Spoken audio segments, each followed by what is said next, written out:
Okay, we're back for preseason game number 3. This is the one that Hey. counts, James. Oh, yeah, it's gonna be a big one. I have a few things I want to talk about coming in, just because I was checking Twitter before this. Yeah, There's a lot of stuff that's been reported about like the current game plan that's going to be happening tonight.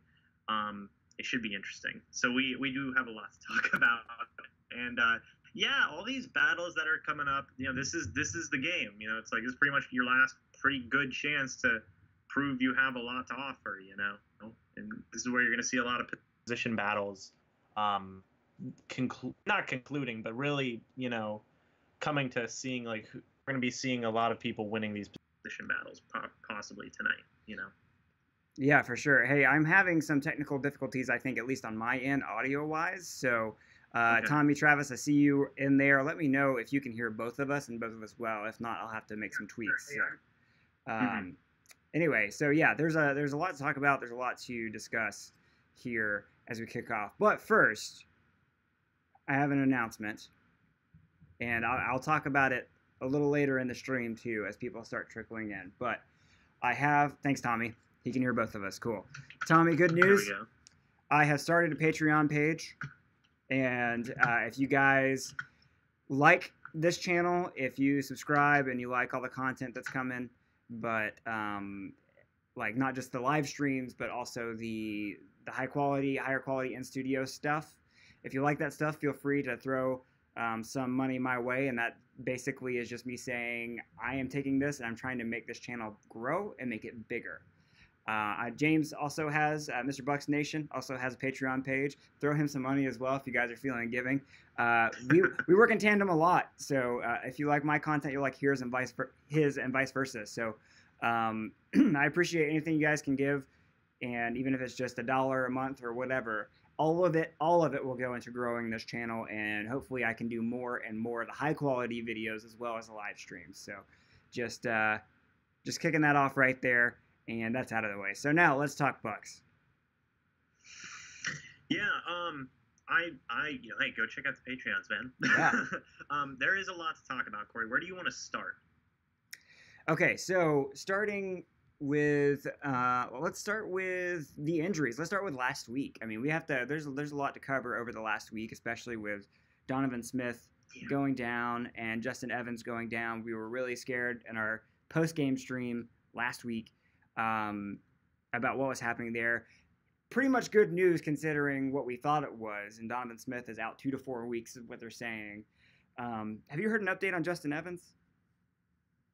So Justin Evans, he is inactive for this game, but I went up to him at the last training camp. Oh yeah.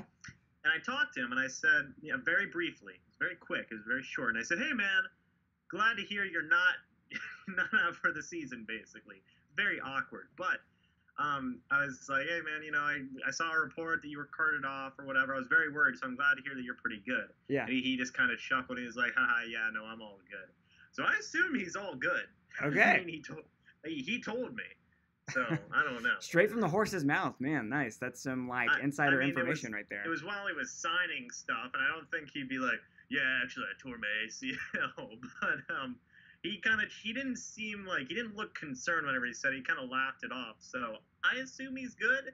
And just from everything that was reported by our usual suspects, Greg Allen and the Pewter Report, he seems fine. He's obviously not playing in this game, but it's all going to be precautionary. You know what I mean? Yeah, for sure. So I think we skated out there. I mean, it was very, very terrifying if we lost Donovan and Justin. Those are two very irreplaceable spots. I mean, we're already thin at safety, and the left tackle we're definitely thin. I mean, it's Donovan, and then it's like, what do you do? Yeah, I mean, I know we were pontificating what we should do. Do we swing DeMar Dotson out to the left and put Beninock and right tackle, and then Kappa at guard or Evan Smith? I mean, there was a lot of thoughts, but thankfully we don't have to think about that. Hopefully, at least not for week 1, and definitely not for the season. So it was brutal because as soon as the news hit, because obviously without specifics, all you hear right away is Justin Evans and Donovan Smith. Yeah. Justin Evans was carted off the field, and Donovan Smith a lot of people had assumed like, oh, torn ACL, and he was hobbling off the field and he needed help. So everybody assumes the worst, Yep. as we tend to do. We got really lucky because Justin Evans seems fine, and Donovan Smith has a sprained knee. He'll be out 2 to 4 weeks. James, are you there? Hello? Oh no. Can you hear me? Am I still here? Yes, I can hear you. Okay, we had a little blip in the audio there. We want to make sure that the stream is still there. So, guys in the chat, let us know if you can still see us. Looks like they can. So, like I was saying, we assumed the worst, right? A lot of people assumed like Donovan Smith might be out for the year. And, you were talking about hypothetical scenarios of what the Bucs could do with the pieces they already had. Right. Thankfully, got really lucky. Sprained knee, 2 to 4 weeks. Yep. At least 2, at most 4. I will take that all day. Yep. 100%. So we're going into this game now, hoping and praying that none of the starters, since they're playing probably 3 quarters, most of them, that none of them have any catastrophic injuries. And if we skate by, that's a really great preseason, I think. So far, so good. We'll get into the inactives in a little bit. Oh gosh, I don't know if you've seen them yet, Corey. They're insane. Well, let's get to that in a second. Just real quick, want to give a shout out to, of course, Tommy's here at Clutch Sports and Gaming. Antonio Santiago says he's headed to the game now, which is great. And so does Paul Vogel. Says, "What's good, boys? Driving to the game." So hopefully you're not driving and texting and watching this video. Put us in your cup holder and just listen. Yeah, there you go. And then Bucs fan says, "Hey, go Bucs." So thanks for joining us, guys, for this preseason preview of the Bucs Lions game. And let's James, you have the list of inactives there. Let's go down it. Okay, so Justin Evans is the big one. Justin Evans to start. MJ Stewart's not playing in this game. Vita Vea, Kendall Beckwith. So 4 guys that you probably expect. Yeah. Leonard Wester, Cole Bouger, Cole Gardner, Ali Marpet, Woo. Donovan Smith, Woo. Caleb Benenoch, Bo Allen, and Mitch Unrein. Wow. There's a lot to unpack there. That offensive, like, who's out there an offensive line? Is it just like a bunch of no names starting? Left tackle, you got to assume Mike Lidke. Yeah, Lidke. Yeah. Left guard, I would maybe say Evan Smith. Evan Smith, probably, yeah. And then Ryan Center, Jensen, right guard, Kappa, right tackle, yeah. Dodson. That's a lot. That's a lot of reserve guys. I am now really terrified for both Ryan Fitzpatrick and Jameis Winston, and Ryan Griffin for that matter. Imagine Ryan Griffin coming at the end of this game. We're a lot of these. There was some tackles that we signed later on, like Jerron Jones and another right tackle that we signed. Those guys are going to get put in a lot of active duty tonight, I can imagine. Yeah. There's another tweet that Rick Stroud gave about the plan of quarterback, and we'll talk. We can talk about that in a little bit. Another thing I wanted to note too is the Bucs are missing 3 out of their arguably 4, quote unquote, starting defensive tackles. Yeah. So it's just McCoy in the reserve. So we could see a lot of Devontae Lambert with the ones. Maybe Will Gold. I think what also might be interesting about that is we might see a lot of JPP sliding on the inside, Vinny Curry, and seeing Noah Spence. We might be seeing our whole, that pass rush lineup that a lot of people thinks is going to be like really deadly with Vinny Curry or Jason Pierre-Paul at the end spot, Noah Spence at the opposite end spot, and then either Vinny Curry or Jason Pierre-Paul on the inside with McCoy. Yeah. We could be seeing that line. I think we could see that lineup a little bit more tonight. Just out of sheer circumstance. Yeah, well, I must say I am a little bit disappointed because I really did want to see a fully loaded team, both on offense and defense, and it seems like we're not going to get that. Like, usually this is the dress rehearsal, but it seems like some guys are banged up and we're just resting them out of precaution, and we won't really get to see this team in full until week 1, which is kind of disappointing. I wonder then, one big question I have going into this game, and not to move on from inactives if you have anything else to say about that, but How are they going to play the quarterbacks here? Is it going to be Ryan Fitzpatrick for 3 quarters, or is it going to be? I'm glad you said that, Corey. Yeah, because that's the tweet Rick Stroud put out. Okay, let's. What did Rick Stroud say? Okay, so Rick Stroud said the plan right now is for Ryan Fitzpatrick to start and be relieved by Jameis Winston. Each quarterback is expected to play 1 quarter. Okay. And then Ryan Griffin will play the entirety of the second half. Okay. That's the plan. Which is good, right? Yes. I think that's about as best, especially with what we've got going on with the offensive line right now. That's fine with me because we don't really have much of a choice at this point. You know what I mean? Yeah, so that basically means this is a repeat of week 2, where we had Ryan Fitzpatrick playing most of the first quarter, and then it was the Jameis show until halftime, and then Ryan Griffin came in. So right, that it looks like we're just gonna have essentially a repeat of preseason week 2, and then this will be a pretty interesting thing to look at for week 4, because preseason week 4. Because do you play all your starters then? Do you move preseason week 4 to your dress rehearsal game and whatnot? I wouldn't think so. I wouldn't think so either. So it's a little disappointing to see. I don't think we will see any starters or big players unless they've been missing most of the preseason. Now, here's an example. If Vernon Hargreaves is suddenly healthy and ready to go, and they want to see what he can do, they might throw him out there in the 4th game. You know what I'm saying? But I would be very surprised to see any big time players in that 4th game unless they just haven't gotten the reps before the 4th game. So yeah. Greg Allman also tweeted out 5 defensive tackles tonight: McCoy, Devontae Lambert, Nathan Bazada, Adam Reth, and Jarrell Worthy. Wow. Those are the guys. Keep in mind, I don't expect Bazada, Reth, or Jarrell Worthy to make this roster. I know that's kind of mean, but yeah, they just got signed, like all 3 of them a couple weeks ago. You know what I mean? Yeah. Well, so now that we know this, we're now prepared for all of the conversation that's going to happen after the game, right? So we're now going to be prepared for they still aren't getting any sacks.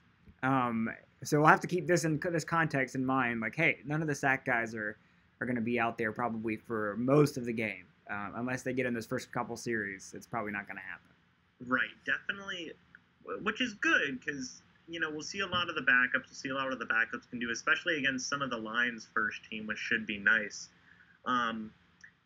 But, take what you see tonight for pretty much everything, for the most part. Yeah. Take it with a grain of salt, especially both lines, because they're not fully healthy. Right.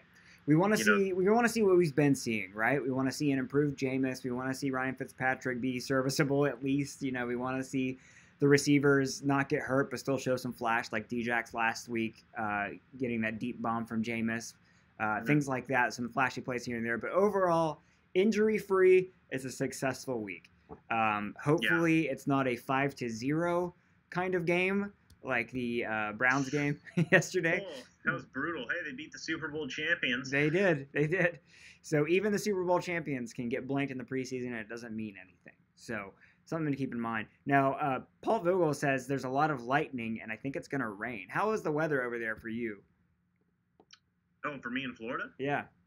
I don't hear anything right now. I can usually hear it if it starts raining real bad. Yeah. Florida's so finicky that it could be downpouring in Tampa and then nothing's wrong in Pinellas Park or anything like that. Yeah. So typical Florida weather. I'm concerned because if there's lightning in the area, we're going to have a huge delay. So I would literally be so sad if there was a delay, because that means we would have to do our post-game live stream at like midnight, and everybody would just be dead tired.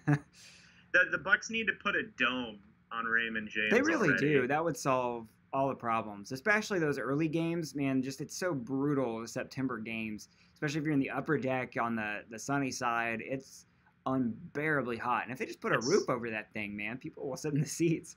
Yeah, it's miserable just because the heat and stuff. They do need to do something about it. Yeah, it's really unfortunate with all these, injuries and stuff. It's not fun. Because again, it's what we've been fighting with these first 2 preseason games, where it's like these guys are playing out of position, and that'll affect the running backs as well. Charles Sims just landed on the IR, and now everybody's talking about Sean Wilson versus Dare Ogunbowale now, right? Yeah. Yeah. And those guys are going to be heavily affected by this, so it's going to dilute their position battle a little bit tonight. That's a good point. Because a lot of people have been saying, like, oh, well, the reason Ronald Jones and Sean Wilson, the reason they haven't been doing as good is because the offensive line hasn't been healthy, and we're just going to see more of the same. So how do we know who's going to win these position battles, and how do we know who, how can we tell if they don't have a healthy line? You know what I mean? Yeah, totally. Real quick, Rick says if Stafford and the Lions first team plays 3 quarters, we are going to get blown out. That's actually a fair point. We don't know what the Lions are doing. If they're at full capacity and they are doing the typical 3 quarters, it may be pretty rough because they're a pretty high-flying offense with Stafford out there. So I'm also interested in seeing how Kerryon Johnson does, but that's just kind I of like Matthew Stafford a lot.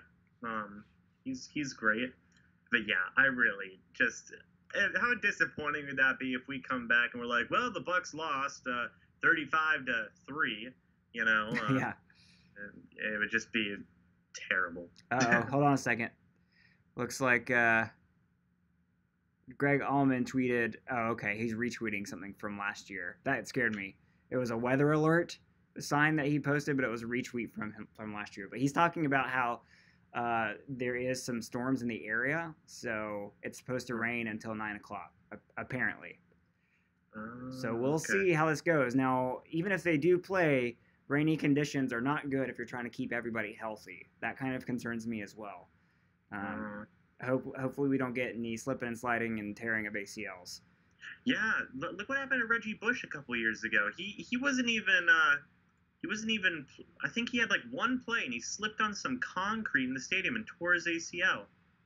for the 49ers, that actually happened. It was rainy out. He slipped and tore something. He was out for the year. That's insane. Oh, man. He sued the Rams over that. Yeah. Knock on wood, we're not doing that. Yeah. I will say, Greg did say there is a weather alert. Okay. So. All right. Well, there you go. Be a delay. I don't know. Well, and Paul just says there was just now a huge lightning strike over Ray J. So. Looks like they'll probably be delayed at least a little bit. I think the rule is you have to wait, is it 30 or 40 minutes after a lightning strike?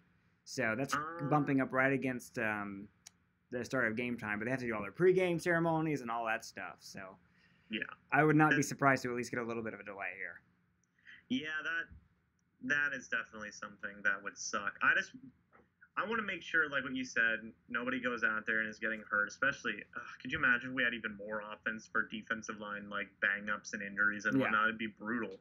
We need to wrap all of our starters in a bubble wrap today. Yeah, just treat this as the 4th preseason game. Let's just not put any starters out there at this point. Yeah. Just everybody hang out. Don't play a whole lot. Can we just can we just go to week? Can we just hang out for the next 2 weeks? Yeah. And then just go to week 1. Although that'll make it seem like a month if we go that long without a game after all this preseason action. So. People have been. We're all so antsy at this point, and one of the big things I think that is making us so antsy is the injuries that we've had so far.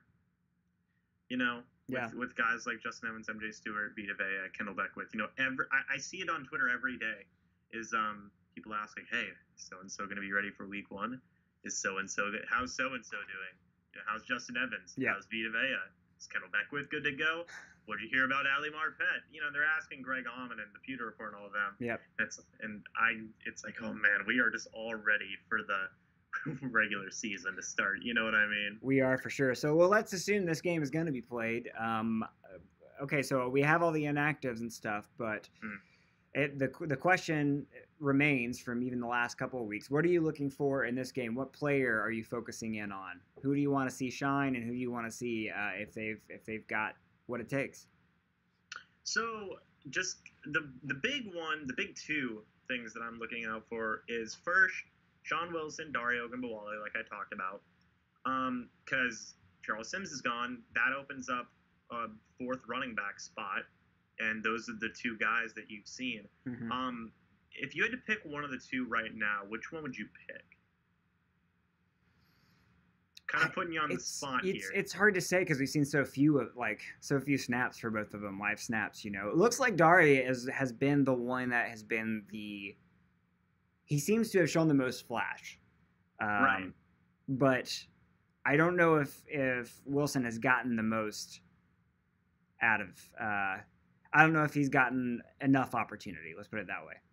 Yeah, no, I completely agree with that. A lot of the reporters and whatnot are saying, Sean Wilson has his way paved towards a roster spot and whatnot, and I'm sitting there like, I don't know, man. Dari's looked better. Yeah. In the limited time we've seen both of them. Well, and that's the thing too, is that just all last week and even this carried on into this week, people are just so excited about Sean Wilson. And for me, I'm wondering, where did that come from? I mean, maybe he flashed a little bit in training camp, but it's so weird to see this kind of hype for essentially a no-name player besides those of us who follow the team regularly. Yeah. So that's been confusing to me a little bit. Using the eyeball test, it looks like Dari has been a little bit more talented, but that's just a small sample size, so... Yeah, and then so I don't know, that's one thing I'm looking out for. The next thing I wanted to look out for was that sixth wide receiver spot battle, and people are so torn on this, right? You have so many different camps of thought. You have the one where people say the Buccaneers are going to carry only 5 wide receivers. The sixth wide receiver spot doesn't even matter because it's going to be Evans, Godwin, Jackson, Humphreys, and Watson. Right? That's the first school of thought. The second one is, well, for the people who are saying that all the 4 guys, Bernard Reedy, Martino, Bailey, and Bobo Wilson, the guys who have been the main contenders for that spot. There's the camp of people who say like, well, it's the quarterbacks who are making the wide receivers look good, not the other way around. They just happen to be the wide receivers in the right place at the right time type mentality, Yeah. And then you have, the camp that's pulling for Sergio Bailey, the camp that's pulling for Bobo Wilson, and then like the smaller camp that's pulling for like Freddie Martino or Bernard Reedy. So there's a lot of different paths of thought, Corey. Which one do you side with? Sorry, can you repeat the question, because I was responding in the chat about Justin Watson. So can you repeat the question for me real quick? Oh, okay. Which like camp of thought do you align yourself with in terms of the sixth wide receiver battle? That one is interesting because there's been a lot of talk. There was a lot of talk early on about Bobo coming in and taking that 6th spot. So, well, let's go down the list here. So, obviously, you have Mike, you have Deshaun, you have Chris Godwin, you have Adam Humphries, and then you have 4, 5, and 6. Is the 4 a lock to be Justin Watson? I mean, is it a lock to be somebody like Bobo? Like, I mean, is it just the 6th spot? Maybe is what I'm asking. That's up for grabs here. Yeah. Because you have guys like not 4. I mean 5, because you have Adam Humphries as the 4 wide receiver. But do you have Justin Watson and Sergio Bailey, or Justin Watson and Bobo Wilson, or do you have Bobo Wilson and Sergio Bailey, or do you have Freddie Martino somewhere in there? Right. So I would say that Justin Watson probably is a lock just because he's a draft pick and he's looked great. So then that would leave Sergio Bailey and Bobo and Freddie Martino. And Sergio's looked really good, and Bobo was hurt the last game. So I know some people are picking Sergio kind of as a dark horse, but I wonder if we would lean into the fact that Bobo has had a lot of experience with this offense just dating from last year, and he's so fast that there's that potential there for returns. So yeah, he's the person I would guess that would get that 6th spot. I would say too, because lately what I've been trying to do is I try and take, my thought process out of it, and like who I take in my mind, I try and take out who I would pick and try and put it in the mind of who would they pick. You know what I mean? And I would have to agree with you, Bobo Wilson, just because he's been with the system. I assume that General Jason Light likes him, and I know the coaching staff likes him too. He was with the team last year. and he's versatile. We've seen him do some end around stuff so far. We've seen him do some returning stuff, and he's looked good. And I've said this multiple times where there was so much hype before training camp where Jameis Winston was like, he's the new Antonio, he's the next Antonio Brown. It's like, well, wait a minute, Jameis. And then Dirk Cutter was like, well, he's had one of the best off seasons so far. And then I feel like that got us a little bit too excited for Bubba Wilson, because when training camp started, I didn't see anything that made me think like they were making it seem like the dude was gonna be like insane, right? But I didn't see anything that made me think like, yeah, he's gonna be insane. You are right, he has been injured and whatnot. But guys like Sergio Bailey and whatnot have taken advantage of that, and you can't forget Freddie Martino. He's been with the team too longer than Bubba Wilson. Yeah, that's true. But if I had to pick somebody, I'd pick Bubba Wilson, just because I think they like him just a little bit more. But I don't know, maybe Sergio Bailey's a candidate for the practice squad. Yeah, well, and it may be all a moot point, because we've seen in the past that last spot be rotated in and out because of injury or because of maybe just they're kind of shuffling the deck a little bit. So we may end up seeing all of these guys at some point during the regular season. So anyway, there's discussion. This is the one I was kind of participating in the chat while you were talking.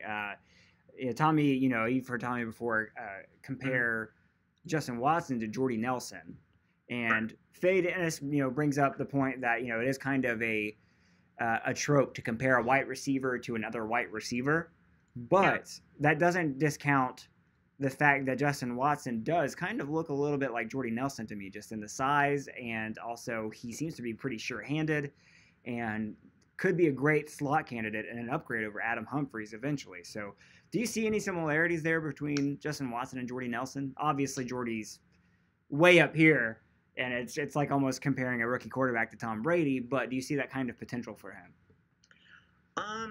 Yeah, like what you said, he has a lot of potential to be good in the slot. Whenever he first came in, he's kind of showing exactly what we all thought he has the potential to be. You know, whenever he was first drafted, everybody thought like, oh, Jason Light got another good wide receiver steal, and business as usual, Jason. And now it's kind of like, yeah, okay, he's starting to realize it more. It's like, he's starting to prove everybody like, yeah, I was a pretty good wide receiver steal. He does have really sure hands. Yeah, for sure. He's looked really good. I only saw him have the one fumble. He had, I think it was in preseason week 1. I can't remember off the top of my head. I think so. But he's looked really sure-handed. Whenever, I will say this, when I go, the public training camps I've been to, it's one of the assistant coaches, I'm not sure who it is, but he always pushes J Watt. Seemingly he pushes J Watt a little bit harder than everybody else. Interesting. He's always calling out J Watt on stuff. He calls him J Watt. And he says, J Watt, do this, J Watt, do that. Come on, J Watt, go get another one. And it's like, whoa, this guy's really giving him a lot of special attention. So I think he does have a lot of potential moving forward. And I do think it's a pretty fair comparison to make with Jordy Nelson and whatnot. Obviously, they're two, in terms of talent level, they're insanely, different right now. But I would say, he's very sure-handed. He runs crisp routes and whatnot. He's a very balanced wide receiver. He's kind of in the same mold of like Chris Godwin and whatnot. And I haven't seen him win a lot of high jump balls yet. Right. I'm sure he has that ability, but he looks pretty balanced. Well, and I think that's kind of what separates him, from being a Chris Godwin type to being more of a slot receiver Jordy Nelson type. Now, Jordy obviously can go up and get some balls, but I think that is the comparison there, is that he seems to have, that we've seen so far, I could be completely wrong. Definitely limited what I've seen of Justin Watson because I haven't been there at training camp or whatever. But he does seem to have that kind of prototypical slot build and the quickness and everything and the shorthandedness that I've seen from him so far. So, by the way, I'm seeing a lot of tweets now. The start is delayed because of weather, and they were saying 10 to 15 minutes. So, if you guys haven't seen that, Paul and the other guys that are there at the stadium, hold tight, hunker down, and do a rain dance, please. Or I guess whatever the opposite of one is, get that rain out of there. So, anyway, I asked the question, kind of what you're looking forward to. You mentioned the two running backs. I want to see more Rojo. I want to see Ronald Jones, and I want to see him fed the ball a lot this game because he obviously has not shown what he has shown in college, and there's been a lot of talk about, I know there's been that big kind of tweet thread where somebody took every play that he had and broke it down and said he got hit behind the line a lot, and that's why he wasn't going anywhere. But I want to see all the excuses go out. I want to see him go as many times as they'll give him the ball in this game, and see if we can see any more of whether or not he's dancing too much behind the line, or if he can go straight through and maybe he has a long run and shuts everybody up. I don't know, but I want to see it. I never like it that much. I mean, like, I don't, at the end of the day, it's whatever, but like, sometimes it bothers me when people like really dig into the statistics to defend a player's play and whatnot, Yeah. Where they get like pro football focusy about it, where they say, well, actually, the poor offense, and whatnot, like, oh, he was hit behind the line on this many amount of plays, and I get that. Yeah. One of the big things about Ronald Jones was how elusive he is and how he can make defenders miss and stuff. I haven't seen any of that much so far. Mm-hmm. So I want to see more of that. He was supposed to be a big home run threat type of guy. And yes, right. I know that our backup offensive line is in shambles. But I think you should give Ronald Jones as many opportunities as you can this game. Let him go out there. Let him just give him a ton of carries because he needs it. And we need it because I want to see that. I want to see Ronald Jones and what he can actually do, because right now it doesn't give a lot to be impressed with.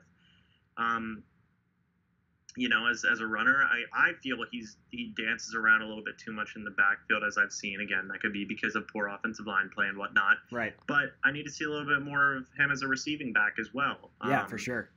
Because the one instance in a game where I saw him, it hit him right in the chest and he dropped it. Right. So there's a little bit more to see there. So I hope that the coaching staff gives him as much opportunities as they can tonight. Maybe have him run with the first offensive line so it gives him a better opportunity. I don't know. But I do want to see more out of him, And 100%. I mean, it's like I almost want to see them trot Peyton Barber out there for the first series and then just sit him because we clearly need him. He's clearly the best back, so let's have these other young guys who have a lot to prove step in there and just somebody take a job. Somebody step up. And it's definitely seeming like Ronald Jones is more of a project than some of us thought he was initially. I know when he was drafted, people were saying, okay, he's our new starter, kind of automatically counting out Peyton Barber, and he's still a second-round running back, like he's still, and not only was a second-round running back, he was like, what, the fifth running back taken in the draft or fourth? So I think it went Rashad Penny, Sonny Michel, Nick Chubb, Darius Geis, Ronald Jones. No, Geis went after it. Yeah, Geis was later. Right, Geis was later. Well, Saquon Barkley was the first one. All right, Saquon Barkley. Yeah. So he was the fifth running back taken. Yeah. So I don't know if they even drafted him with the thought that this guy can start for us. I really do think that the coaching staff from the beginning have said, hey, let's go running back by committee. Let's get. We have the pounder and Peyton Barber who can get us the 4 yards when we need it, but let's get the home run threat and let's mix it up. So, I don't see Ronald Jones ever taking over. Not this season anyway. And I really think they want to play with the 1-2 punch. The problem is that Rojo needs more than just a handful of carries apparently to get going. He's got to have the hole and he's got to hit it hard. So, it will be interesting to see. Unfortunately, we won't see him with the starting line. It's going to be an even worse line probably than he's been getting the last couple of weeks thanks to the injuries and the inactives. So, and I think a lot of us have been like not spoiled in a way, but our expectations have just shot through the roof with guys like Kareem Hunt, Alvin Kamara, some of these other rookie running backs who just perform right away. Yeah, and that's not always the case.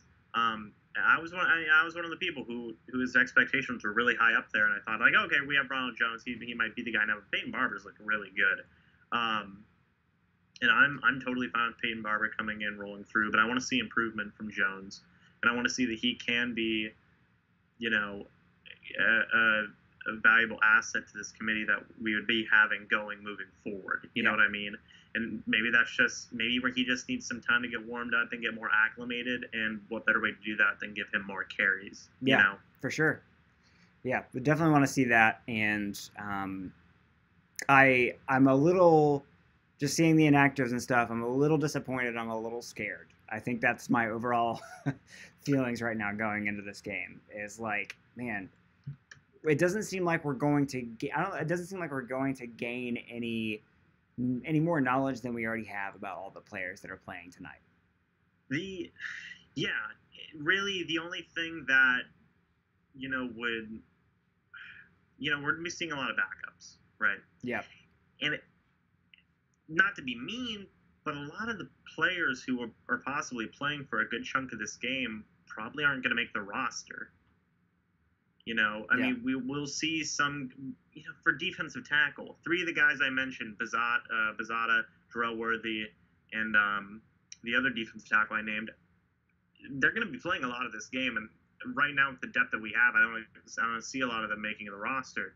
So I'd like to think that a lot of the positions are kind of set in stone for the most part. That isn't to say that all of them are. Like I said, the running back position, the reserve wide receiver position, and whatnot. Mm-hmm. It's just unfortunate to see because, we're missing a lot of starters, right? Yeah. We're missing a lot. 1, 2, 3, 4, 5, 6, 7, 8, 9. We're missing 9 starters. Oh, wow. out of 22. Yeah. 9 of them are not playing a single snap this game. Yep. That's crazy. Well, and that's what preseason is for. I mean, it gives the opportunity for the young guys, so it's not necessarily a bad thing per se. I'm just more afraid for the starters who are playing that may get hurt because some certain players aren't playing or whatever. And Rick says maybe Alex Kappa will get quite a bit of playing time tonight, and that's where basically, I mean, it looks like Kappa will probably start or at least play a lot because of the inactives on the offensive line tonight. So guys like Kappa, I mean, it's definitely good that we'll get to see him. But other than that, I think it's almost like, oh man, I might be. This feels like it has like a different feeling going into this game than the other two, because it's like I feel like I've seen all I need to see except for perhaps Ronald Jones, but the rest of this game I'm just gonna be like biting my nails, hoping that nobody tears an ACL. So yeah, and that's so unfortunate because like it's gonna be wet conditions, so now that's gonna add even more stuff to it. Our starters are gonna be wrapped in even more of a wrap. I just don't want it to be a boring game. Yeah. I know that's 5-0. That's mean, but it's a really crappy situation because we're gonna have a lot of backups versus the Lions' first team and whatnot. Yeah. Possibly their first team for a good chunk of time. That's gonna suck. That's gonna suck to watch. Unless I hope the backups just come out and just completely just perform insanely well. Yeah. I mean, on the other hand, if we like hold our own against the Lions, I don't know if that means that the Lions are gonna be bad this year or that we're that deep. But how funny would that be if just second quarter or whatever, the Lions still have a lot of their backups and, we had a good chunk of our starters out. We're still up like 14-0 or something. Yeah. That'd just be hilarious. But yeah, a lot of stuff has been resolved in my mind. Yeah, I think the big thing for me right now is just consistency. Catanzaro,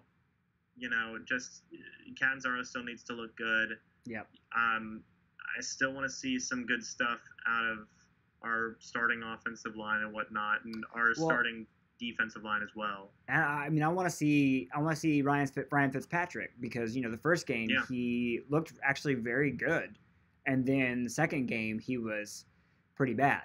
He's pretty inconsistent the last couple games, so I want to see which one's the real Ryan Fitzpatrick. Which he's a 14-year veteran. I don't know if he's going to reveal anything to us that we didn't know already. I think in the end he's going to be serviceable, and that's going to be his ceiling. But hopefully we see more of what we saw in the first game in this game than in the second game. I will say I do want to see more of Ryan Griffin. Yeah. Because I just like seeing Ryan Griffin. I can't get enough of Ryan Griffin, honestly. I mean, I think the more he shows, either A, it helps us feel a lot better if Fitzpatrick goes down, or B, it raises his value, and if he's under contract, we might be able to trade him for something. So Yeah. I would say, yeah, let's display him as long as we can. I feel like it can only help. Of course, unless he gets hurt like he did last year, then it doesn't help. But yeah, the big bummer about all this, because if it was just okay, we're missing a lot of stars and backs that we're playing, I'm okay with that. But now it's raining. yep. And the rain sucks so much because weather conditions can kill a game. It can kill. It can kill. It can cause injuries, and think about the kicking game too. Yeah, it can just absolutely ruin a game. You can't pass the ball if you're gonna have a hard time passing the ball if the ball is slick and it's slipping out of your hands. You're gonna have a hard time running the ball if you keep on slipping on the grass. Gonna have a hard time tackling. Hard time kicking the ball if you're running up and trying to kick it and then you might slip or something. I've seen that before. The kicker literally slips before he goes to kick a field goal. It kills a game. It can just make it so. You have a hard time tackling too because guys are more slick. I mean.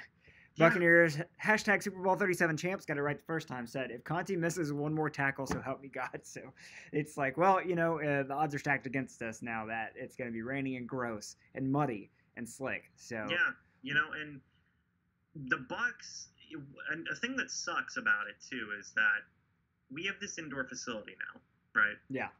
And it's lovely. It's awesome. It's air conditioned, gives the players a break and whatnot. But it takes away a little bit, not too much, but it takes away a little bit because the Bucs, they were pretty good at playing in rain. It's like, okay, yeah, we're used to rainy conditions. It rains in Florida all the time. Right. We practice in it. But now it's like, you take away a chunk of that experience because you just go inside whenever it rains now. Yeah. Rainy games suck because it's just so slippery. You can't run the ball. You just have a hard time doing anything. Yeah. So it's so hard to watch for a lot of stuff in this game because how do you know? Yeah, it was raining. It's a wild card. You gotta take this game with like two things. One, you're missing a lot of starters. Two, it's raining out, so even the people who are playing, they're on a freaking slip and slide, man. Well, so with the rain, I'll ask you a question and throw you a little bit of a curveball or a couple of them. First one is, are you down to just keep going until they start the game on this stream? Maybe we have to tap dance a little bit, but we can keep going until the game starts. Guys in the chat, let us know if you want us to hang out. But who knows when it's going to start? Looking at the tweets right now and the photos and the videos, it's looks like a downpour. It is absolutely pouring. The guys in the chat have resorted to talking about last night's game, the 5-0 Browns shellacking over the Eagles. Yeah. I didn't watch that game. Thankfully, I didn't because that looked horrible, and I can't imagine anybody looked good in that game. I'm down to hang out until the game starts with the delay. I'm fine with that. I mean, I'm trying to think of what else is there for us to cover. Oh, we can talk about the backup linebacker position. We didn't cover that one yet. Yeah. So Alex Sicci? With with who? Or Jack Sicci, right? Isn't that his name? Yeah, Jack Sicci. Sicci. I was thinking Alex Kappa and Sicci together. But anyway, just combining them. Yeah. I talked about this in a thing I did last night. I'm torn because I've heard such mixed reviews and I've seen so much mixed stuff about our backup linebacker position. I have a question for you. How many linebackers do you think the Bucs are going to carry? Five. People are saying 5. People are saying 6. 5 is my gut reaction.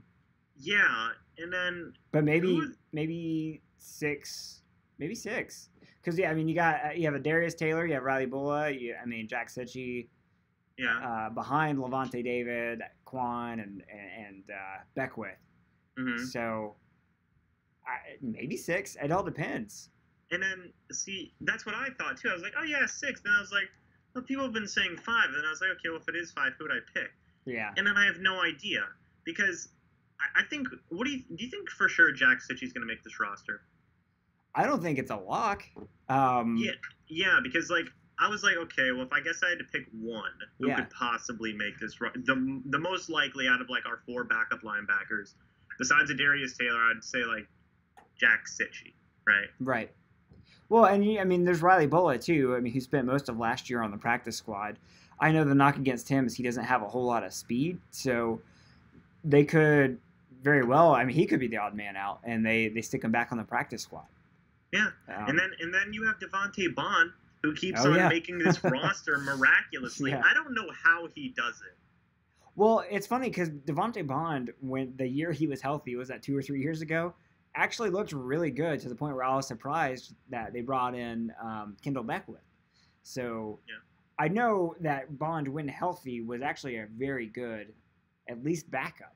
But the problem is he hasn't been able to stay on the field. So so like the backup linebacker position is just so confusing to me right now because you could literally tell me like because let's assume that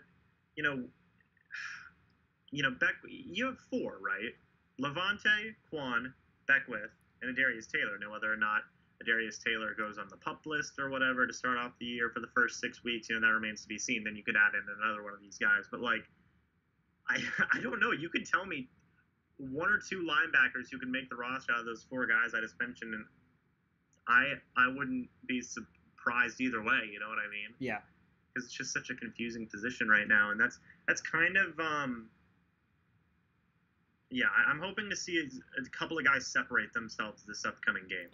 Well, and that's hopefully what honestly now the last 2 preseason games are for is. I mean, we've got that at linebacker. We've got some competition at wide receiver, running back.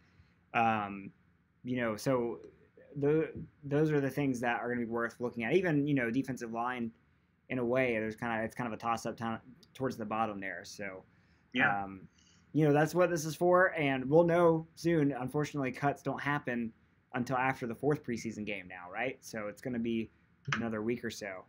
But yeah, it'll be interesting to see. I just noticed. What's that? Vernon Hargreaves isn't inactive for this game. He is not inactive? No. Oh. I didn't even notice that. Does that mean he's playing? I don't know. Those of you in the chat, if you know anything about Vernon Hargreaves, let us know. I haven't heard any news about him. If he's starting, it's been very quiet. And Carlton Davis is inactive, which That's that good. one was. I would love to see more of Carlton Davis. Huh? I did not notice that. Because they put Donovan Smith here too. These are all the inactives. Yeah. Hargraves isn't inactive. Oh, maybe we can see some Hargraves. Okay, tonight. well, that's good because he needs to prove himself. I mean, that's good for him, and that is opportunity for him. Of course, it's in conditions again with the rain that may screw things up, so we don't know. But that's another player I'll be keeping an eye on, though. If I see him on the field, I'll definitely be keeping an eye on him, and I'll be watching him. One of the fun things about rainy games, and there's a lot of negatives to rainy games. I cannot stress that enough. I hate rainy games. But one of the positives is that there's a lot of turnovers.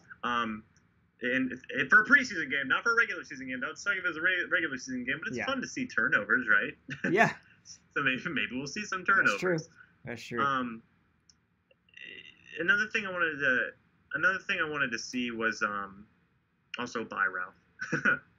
See you, Ralph. This is out of here. Oh. So what? Anyway, another thing I was interested in seeing is so we have Brent Grimes, Vernon Hargreaves, Carlton Davis. I want to see that lineup that we've been talking about where Hargreaves has been like super versatile and whatnot, and he'll go to the nickel and nickel package, like slot cornerback role and nickel packages and whatnot. I'm curious about whether or not they use Carlton Davis or they still go with Ryan Smith as the number 2 corner in those sets. That should be pretty interesting because still not a lot of people are high on Ryan Smith. Yeah, I am not happy when I see him on the field, or at least I get very scared. Yeah, because he just hasn't looked good lately, and I think I talked with Tommy about this recently. He said one of the big things is that a lot of it's a mental thing. Oh, for sure. I mean, corner is like one of the most mental positions on the field, one of the most cerebral. I mean, with kicker, corner, and quarterback, like those are the ones where you can have all the talent in the world, but if you have any ounce of doubt or hesitation, you just get eaten alive. Yeah. So, So, you got to give a lot of grace there, definitely. But obviously, I'm hopeful Ryan Smith can get it together. And thankfully, he does a lot on special teams where he's probably going to get a roster spot still and will be a rotational guy at corner. But based on last year and early this year, he just has not seemed like he's gotten it together. And that makes me concerned, especially if it's a between the ears issue. Yeah, it's especially if it's like a mental situation, you know.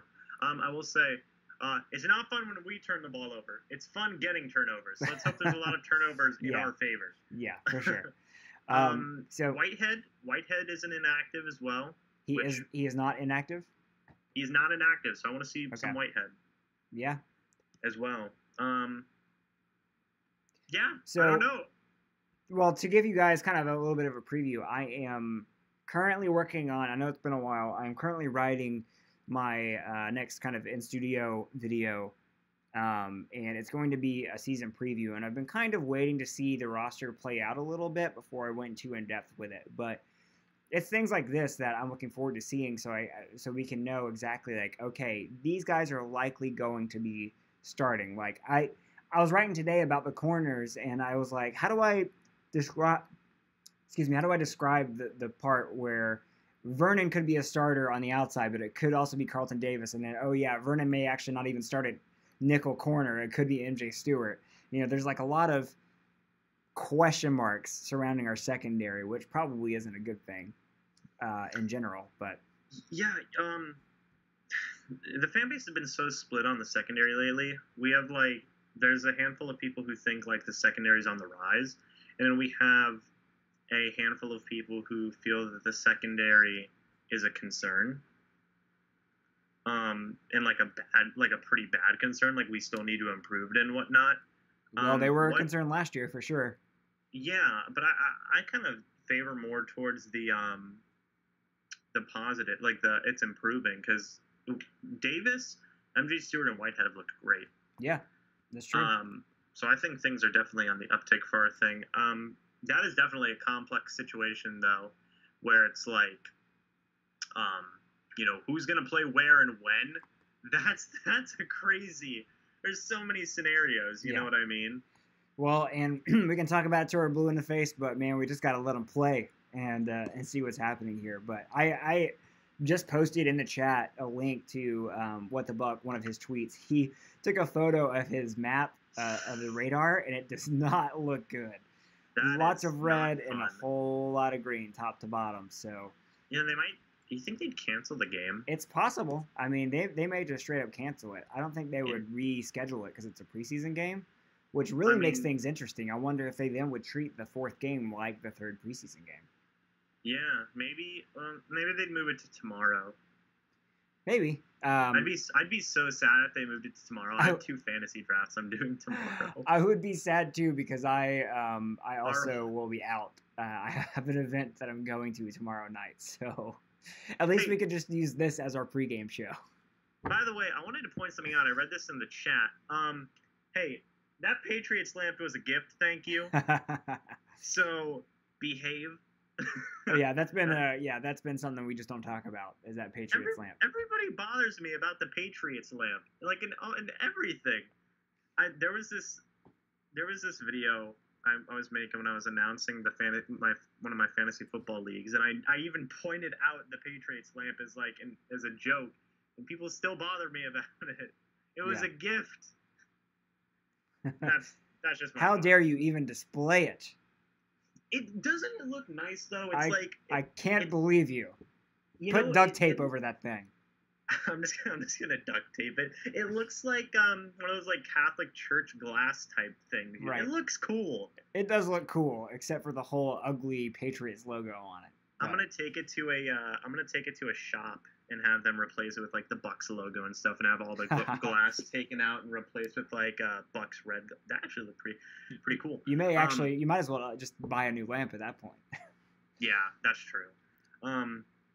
No, that weather report does not look fun. Let me check mine, actually. Well, this reminds me, so I live in Atlanta, and a couple of years ago, and actually it was more like about 4 or 5 years ago now, we had a huge snowstorm, a surprise one that came through and shut down the entire city. It took me 3 hours to get home when it usually takes 15 minutes. And it was just, it was snowpocalypse. It was just ridiculous. And I was listening to a local sports talk radio station where the show ended at 7, or was supposed to end at 7, but since people were stuck in their cars and still calling in and stuff, they just kept going for 3 more hours on the local radio show. where they were supposed to switch it over to like national ESPN. They just said like, nope, we're staying with you guys. I feel like that's almost what we're doing right now is like we're just waiting out the start of the game. It's like it hasn't been the official start time yet, but we're like knowing it's gonna be a while. So I love it when that happens when like news companies they like oh well there's delay so we're just gonna hang out and talk about some stuff and I just checked my phone. It's supposed to be raining, Corey, until like 11. There's supposed to be thunderstorms until 11 p.m. Looks like this isn't gonna happen, guys. Yeah, it at least that's in my area in Tampa right now. It says it's quote unquote cloudy, but then like it says like oh yeah it's gonna be doing rainstorms until 11. So I have no idea. I don't know if they would move the game to tomorrow or whatnot. Yeah, well, I mean, let's think they could move it, but logistically, can they? Like, I think the questions that come in is like, is Raymond James Stadium even open? Supposed to be like, do they have a concert tomorrow, or like, do they have any type of like practice for USF? Like, I wonder if they're available to move it or what. But I would hope that like it's like oh USF. I would hope that the Bucs have like dominant say over what happens in the stadium. You would like, think so. Oh, it's like, oh, we have a concert. Yeah. Or like not a concert, because that's like that's like one juggernaut going up against another juggernaut. But it's like, oh, USF has a practice in the stadium. It's like, well, we're the Tampa Bay Buccaneers, so move your practice. Let's play with this extra time that we have, and we can get into some other kind of questions, guys in the chat. If you have questions you want to bring in for me and James, we'll hang in there with you until we know more about what's happening in this game. For me, we can go into kind of stuff we usually talk about current Bucs things. We don't really usually talk about past and kind of how we became Bucs fans as a whole. So maybe we can do that. James, can you tell me how you ended up becoming a Bucs fan? I know you live in the area. When did you start following football, and when did you really start hardcore following the Bucs? So for me, obviously, when I was like, it's like, oh, from ages 1 through it's like from ages 1 through 4, I don't remember anything. So I didn't become a Bucs fan when I was ages 1 through 4. when I was 5 years old, that was the year we won the Super Bowl, right? What'd you say? I said I think I was 5 when we won the Super Bowl. Yeah, it was 2002 season. 2003 was the Super Bowl. Yeah, I was about 5. Yeah, because it was 2000. It was February of 2002, right? 2002, 2003 season was the Super Bowl year. Right. I was 5 years old when we won the Super Bowl, and I remember we had a party and whatnot. Everybody was all hyped up about that, and that was a wonderful thing. My family, my mom, she runs like a local business. Yeah. Here in Florida, and she would get invited to this old event that they used to have back whenever Gruden was still here, and it was called like it was like these like local business promotional Bucs events and whatnot, where you could go hang out and meet some of the players and whatnot. And that was kind of my first exposure to the team, was kind of in that earlier year, and we had also had season tickets for one season. It was like back in 2007, I think. So I was able to go to I think like half the home games, because I went to half, my brother went to half of the home games. Nice. So kind of around 2005, 2007-ish time period was when I fully became a fan, because I wasn't into football before that. Yeah. And then obviously from like ages 5 to 7, I got more into it, and that was kind of around when I became a fan, and been a fan ever since. What about you? Well, real quick, Rick is saying kind of his story. He says his aunt took him to the Bucs' first home game against the Chargers in 1976. So He's been a Bucs fan ever since that first game. He was 11 years old. He said we lost 23-0, which makes sense, and then lost the next 25 after that. So, Rick, I have big respect for fans like you, because you've been through it. You've been through the worst of this franchise, no matter how bad things get here. It was a long and dark time before they always worse. Yeah, obviously they shined in, what was it, 79, got the NFC Championship game, and then like a bright spot in the 80s, but it was basically misery for 20 years before the Dungy era. So Big respect for you, Rick. I've said this before on a channel on a live stream, but it was a while back, so probably not a lot of people know. But I live in Atlanta, and there's probably some confusion as to why I'm a Bucs fan. I was born in Atlanta, but I moved back and forth between Florida and Georgia my whole life. And during my formative years, between first grade and eighth grade, we moved to St. Petersburg. So I lived in St. Pete from about 91 to 99 or 2000. No, 99. So during that time, the Bucs, at the early part, I just remember them being a laughing stock, the creamsicles. They lost their 200th game or something like that, and I remember making fun of them as a kid, not knowing anything about football. But then as I got into middle school, I started to actually start following football, and it coincidentally was as the Bucs were finally becoming good, and it was as Dungy was bringing the team back. I remember the team being sold to Malcolm Glazer and Tony Dungy being hired and all that. So I started following the team then, and I guess you can call that bandwagon, but I was a middle schooler, so I mean that's just what middle schoolers do. You'll find a lot of Seahawks fans that became Seahawks fans when they were in middle school in 2012. So it's just something that happens.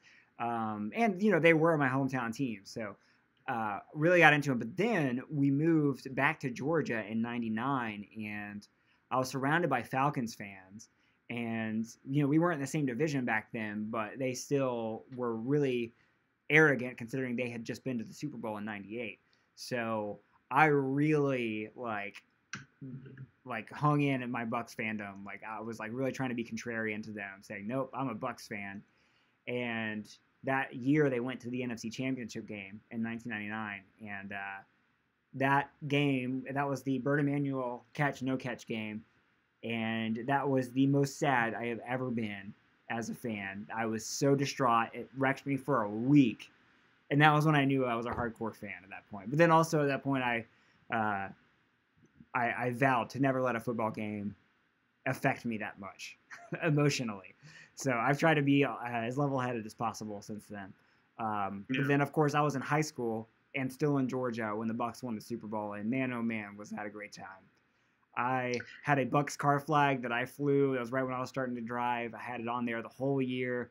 Wore Bucs stuff all the time. I was super obnoxious about it, but it was great when they finally won. It was awesome. Yeah, there you go.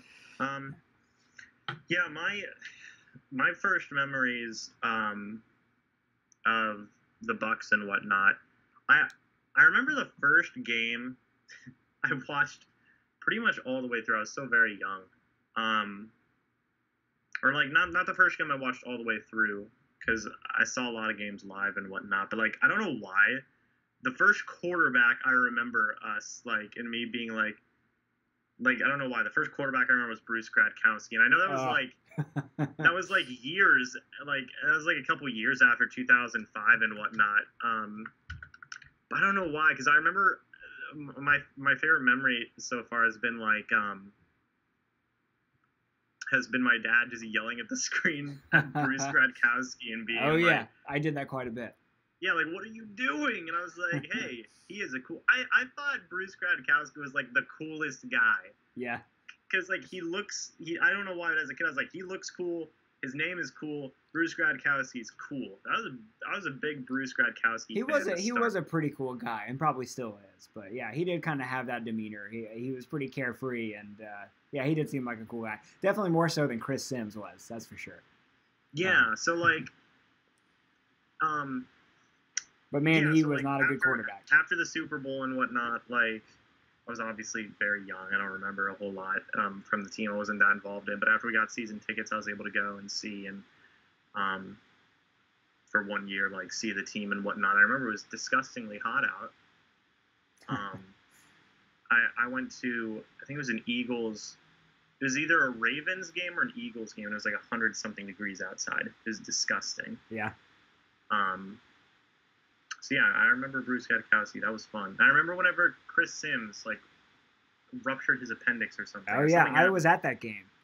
Yeah, I was at the spleen game. That was against the Panthers, and that was actually my first game in Raymond James Stadium. It took me that long to finally see a game in Raymond James, and that was my very first one. And Chris Sims just goes down. Yeah, and the Bucs almost won that game, but they missed a field goal or lost by a field goal or something like that at the end. So. It's funny how things don't change. Real quick, Pewter Report tweeted out that the new kickoff time is 8:59 p.m. So we've got a whole other hour almost. We've got like 45 minutes before the new kickoff time, and that's assuming no other lightning hits the area. So I'm fine with that. We'll see. Whatever. Yeah. So. Real quick, let me go to the chat. Some of you guys are saying your own stories. Well, first of all, I almost skipped over this, but Buccaneers # Super Bowl 37 champ says, "Can you make your bed, James? Please, it's messing with my damn OCD." Yeah, everybody likes to point out the bed. Fine. No, you don't have to do it. You don't have to do it. I don't have to. Okay. I say you don't have to do it. I just brought that up because I'm totally you. Like, I'm that person. I don't care about making the bed. So, Rick, well, hold on a second. Rick said that about the amp. Tommy Travis says, I was at the game where Allstott ran over every Browns defender on the field the year we won the Super Bowl. I remember that game, Tommy, and that one is a big highlight from that season. James, I don't know if I know you were pretty young during the Super Bowl run, but if you've ever seen the replays or the Super Bowl DVD or anything like that, there's a huge highlight of Mike Allstott just pounding over Browns, and it was epic. I bought the Super Bowl DVD and watched it, actually. Yeah? Nice. When I bought it, my friend I was with, he was like, "Why are you buying that?" I was like, "Because." I was like, "Because it's great." Okay, stop. I think I got it for like $1. Oh yeah. It's in like perfect condition. I was like, "This is gonna be nice." And I watched the whole thing. I miss it so much. Man, I had a tradition for years that I would just every day on the date that we won the Super Bowl, I would bust out the DVD and watch it. I even carried it into my marriage for the first year, but then since then we haven't watched it. So all right. It is nice, man. It's when you have seasons like last year, you just sometimes you feel nostalgic about when times were great. And we haven't had a whole lot of those times in a long time. So, how many quarterbacks do you think we've gone through? I mean, I know it's not a whole lot, but like, oh my gosh, how many like wholesale changes we've made to the team since 2002? Okay, let me see if I can name them. This is just a good okay, we're in overtime kind of thing in the stream. So, okay, we had Brad Johnson. Mm-hmm. After he left, I think we went straight to Brian Greasy, who went to Chris Sims, which went to Bruce Gradkowski. Not Josh Johnson wasn't there yet. Oh, man. I think Tim Rattay started at one point. Yeah. And then we had Jeff Garcia. We had Luke McCown. Oh, my gosh. Luke McCown. Remember whenever everybody thought that Luke McCown could be something for us? I did. I was one of those people. I was like all about Luke McCown. Man. I did too. I thought McCown was going to be good, and then yeah. So then that went to like Jeff Garcia, or maybe that was after Jeff Garcia. I can't remember. Then we had Byron Leftwich, Josh Johnson, Josh Freeman. Let me know if I'm missing guys at this point, guys in the chat. I loved Byron Leftwich, by the way. I hated him. I was so ready for him to leave. I was such a huge fan of the weird quarterbacks, because I was like, dude, his name's Byron Leftwich. He's like this big, like really like strong looking quarterback. He's like a veteran. He'll do great. And he only played like 3 games for us. The first, he's coming off of Jacksonville, where he just had a great career. I was like, he'll be, a pretty decent career. He'll be good for us. And then no. The first Bucs game I ever saw was in Jacksonville versus the Jaguars, and it was in 2003, the year after we won the Super Bowl, and that was Byron Leftwich beating the Tampa Bay Buccaneers. And since then, I just was not a big fan. So, so let's see, where did I leave off? Was that Josh Johnson, Josh Freeman, and then since Josh Freeman, it's been Mike Glennon and Josh McCown and Jameis Winston. So was that around 15? I didn't keep count, but that's Glennon. That's a lot of starting quarterbacks, man. That's we're almost like the Browns in that sense, but not quite. The Browns and the Dolphins, I feel like, take the cake, but man, we've had a lot. It's been rough. It's been rough but what can you do? It's a Bucs life. Remember whenever that was a thing? Whenever people were just crapping on our motto. Oh yeah, that was a horrible motto because it was. They should have seen it coming. They should have seen that whatever marketing agency or whatever came up with that slogan, with that hashtag. You've gotta think like, okay, how can people make fun of this, and how, like, if things go south and this team is horrible, how can people turn this into bad things? Like, you have to have that thought before you officially make any type of slogan or hashtag, and they failed because that just became a big right joke. Away. It's a Bucs life. It's just like, this won't go wrong at all. Yeah. You know? Then it just became a sarcastic way to say how horrible we are. It's a Bucs life. Oh, well. I remember one of the first players I ever met, this is just a funny thing, is Sabby Piscatelli. Do you remember Sabby Piscatelli? Oh, yeah, of course. Yeah, he's what was it, Tino something or Sabarino or something? He's a WWE wrestler. He's like Tino Sabatelli or something. He's a professional wrestler for the WWE now. I don't know how you get to that point. Well, you suck at football, first of all. Yeah, I remember, wasn't he like our second round draft pick? Oh yeah, he was a pretty high draft pick, and I remember when we drafted him, I thought he had such a cool name, and Mike was really excited for him, and then he did nothing. No, man, our history was just. It's just a wonderful thing, isn't it? It really is. Rick says, in our history, we've had 3 quarterbacks leave us and win a Super Bowl. So he's referring to Steve Young, Doug Williams, and Trent Dilfer, I assume. Yeah, Trent Dilfer. Yeah, that's fun. I don't know. That would be a good trivia question, like what teams lead in that category? Teams who have had quarterbacks leave their roster and win a Super Bowl. I know the Falcons had Brett Favre at one point and traded him away to Green Bay. Mm-hmm. So I forget sometimes that, I don't know why, like, when I think of Vinny Testaverde and, like, Trent Dilfer, I just think, like, they were both drafted by the Bucs. Yeah.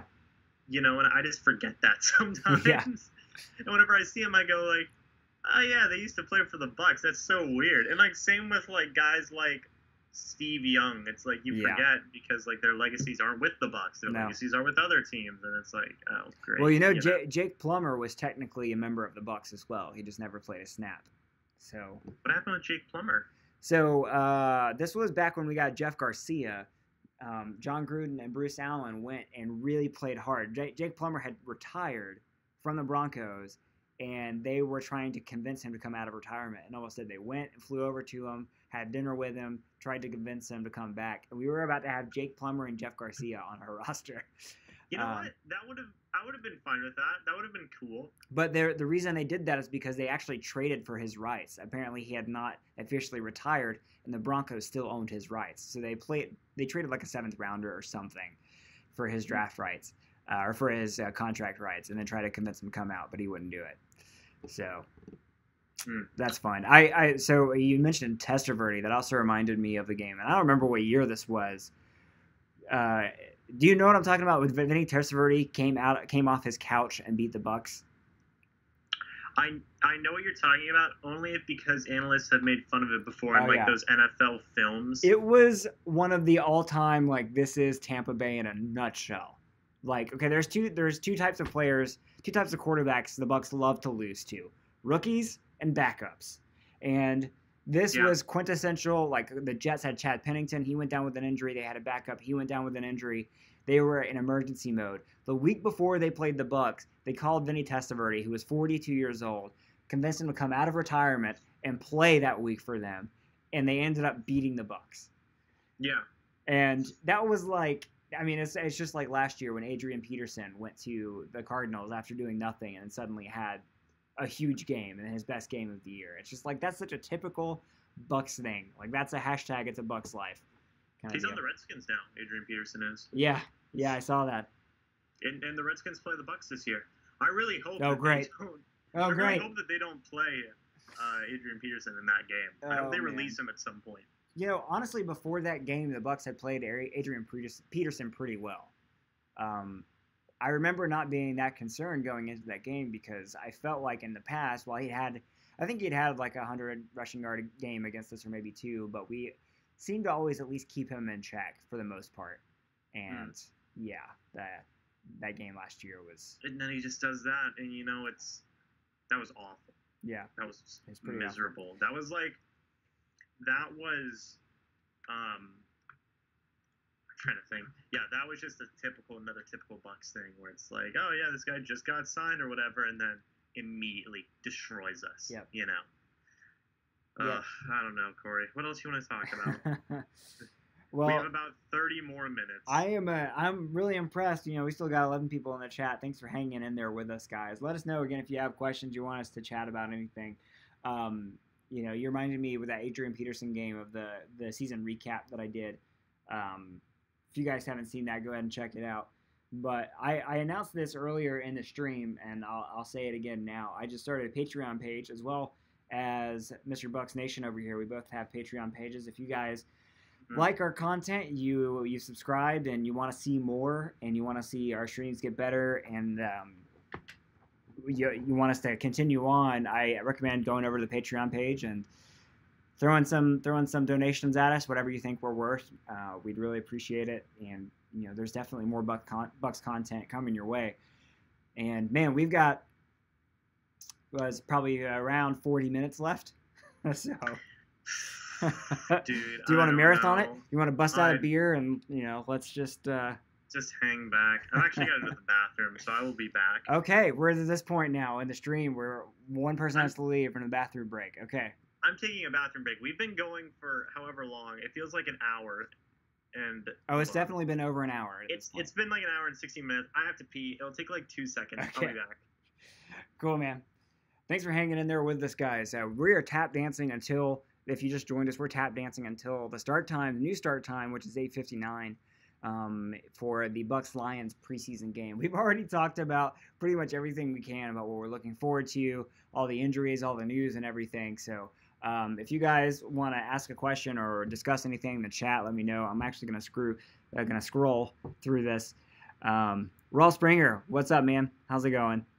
Who remembers our Buccaneers hashtag Super Bowl 37 champs? Who remembers when we drafted Bo Jackson and he refused to play for us? That thankfully was before I was born, and thankfully I did not. Actually, that may not have been before I was born, but it was at least too early for me to remember, or I wasn't following football at that point. So thankfully I was not a part of that.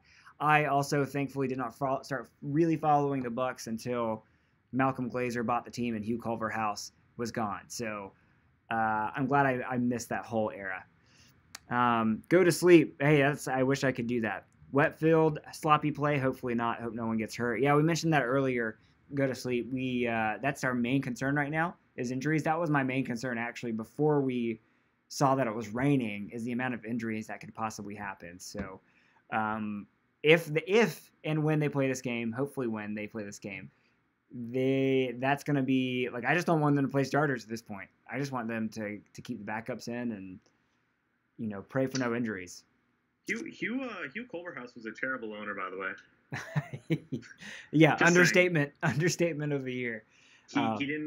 He just did so many terrible things. So glad I did not. And Rick, again, major props to you for being a fan since '76 and having to deal with terrible ownership. I mean, that's like, think about the franchises that have to deal with terrible ownership, and the one that comes to mind for me is the Bengals and the Redskins, where it's just clear that their owners don't know what they're doing. And when it is so it has to be so deflating, because at least when you have a bad head coach, they're going to get fired soon. But with an owner, they have the team until they decide to sell the team, and that's it. So they can hold the team until they die. And that's got to be so disheartening. So I'm really thankful for the Glazers. Yeah, they've had their ups and downs, and yeah, maybe they're not the best owners in the world, but they clearly care about us winning, and they've been trying. So, which is more we can say about like guys like Dan Snyder. I had a question, Corey. What are your thoughts on Chris Conte and Keith Tandy? I like Conte. I love Tandy. I love Tandy just because he has been a lovable guy. He's made some big splash plays for us in the past, but he's also been on this team forever. Conte, I like him more than most people do. I know people hate him, and he is everyone's favorite whipping boy, but I really think a lot of that is just everybody has been kind of feeding off each other. And with a safety, it's kind of like a field goal kicker. Like, you don't really know his name until he starts missing kicks. You don't know a safety's name until you see him whiff on a tackle or you see somebody burn him deep. And safety is so complicated because you don't know what their assignment was. All you see is them getting burned by somebody. But they might be getting burned by somebody because a corner missed his assignment. So safeties get a lot of the brunt whenever there's a deep pass play happening. Now, I will say I don't think Conti's a great safety. I think he's good. I think he's decent. Maybe let's just leave it at decent. He does have some tackling issues here and there, but he has not deserved all of the hate that he's gotten. I agree with that. For me personally, I especially for our safety position, not Justin Evans at this point, but like for like Chris Conti, I just feel meh about him. Yeah. I feel like you could do a lot worse than Chris Conti, but I feel like you could do a lot better. Yeah. You know what I mean? A lot of people still are. It's been this thing where it's like, oh, should the Bucs bring in a safety? At this point, no, because I'm still horrified with what we did with TJ Ward. Like, we shouldn't bring in like a veteran safety, but Obi Melifonwu? Is it Obi Melifonwu? Yeah, I think that's how you pronounce it. Just got released recently. He's 6'4", 230 pounds. I loved him. Did you like him coming out of the draft? I didn't really know a whole lot about him, as we've kind of established earlier in the year. I don't really follow prospects all that much until they start being kind of mocked to the Bucs, and then I'll start looking into guys. But I don't really ever deep dive. And I know you and I know Ren Dax over at the Pewtercast were big into him. I love him. We both love him. So tell me a little bit about him. Why did you like him so much? The big thing about him was, like, he was just this insane, raw athlete. And he had, me personally, I fell in love with his size. 6'4", 230 pounds, and he's a safety. That's a big dude. I was like, I freaking love that, And I saw his athleticism. I think he ran a 4.4 or 4.3. So let me check. He ran this really fast 40-yard dash, and that was what made me fall in love with him. Was just his pure athleticism. Yeah, I mean, that's pretty dang fast. He was a little bit raw in terms of coverage and whatnot. Right. But still, there was a 4.4. He ran a 4.4 40. And his vertical jump was 44 inches, and his broad jump was 141 inches. Wow. The dude was just insanely athletic, and I loved him. But his big knock whenever he got released, or since he's been waived and whatnot, he's reverted to the IR, is like he doesn't love football enough. Well, that's a big issue. Yeah, and then somebody made the point where, like, oh, they're just giving up on him because they feel he doesn't love football enough. And then somebody said, like, oh, well, you could have said that for, like, Michael Bennett for the Bucs and somebody else for the Bucs. I think it was, like, I don't know if it was Aqib Talib. It was somebody else. But it was like, oh, you could have said the same thing for them. Yeah. Like, what's your opinion on that? Do you think we do need to go out and get another safety? And if so, like, who do you possibly think it could be? Once that is out there that somebody might not love football enough, that's like the kiss of death. Like, I feel like if that's a rumor about a player, then organizations are not going to want to touch him. I mean, it's just like that was the knock on Daquan Bowers. Apparently, he just didn't love football enough, and he had all this raw talent. Was going to be a first-round pick and possibly a top 5 pick until he got injured. He fell to us in the second round, so we took a flyer on him. But it turned out he was more into playing his music than playing football, So I would be hesitant on anyone who is rumored to not love football enough, especially if they were a fairly high draft pick, a second-rounder, by a team that has just given up on him after just like a year and a half. So... yeah. That's some red flags to me. Now the measurables sound awesome. Somebody with that height and that speed is ridiculous, and it's a super big shame if all that talent is wasted. But if he comes at a just kind of, hey, we'll sign you for a minimum, see if you can make the squad kind of deal, I'm willing to bring in anyone, because then it comes without risk. we didn't draft him in the second round, so there's no risk there. It's kind of like when we dropped Austin Seferian-Jenkins, we had to drop him just because he didn't match his draft capital, and he had obviously DUI issues, but then he cleaned up his act, and now he's become a very serviceable tight end. But the teams were willing to take a chance on him because it didn't cost anything. So if we have the need and we have the room, why not suit him up, see what he's got, and then dump him if he doesn't work out. Spot now that Charles Sims isn't on the team, is on the IR. Yeah, that's true. So, who knows? Who knows? Man,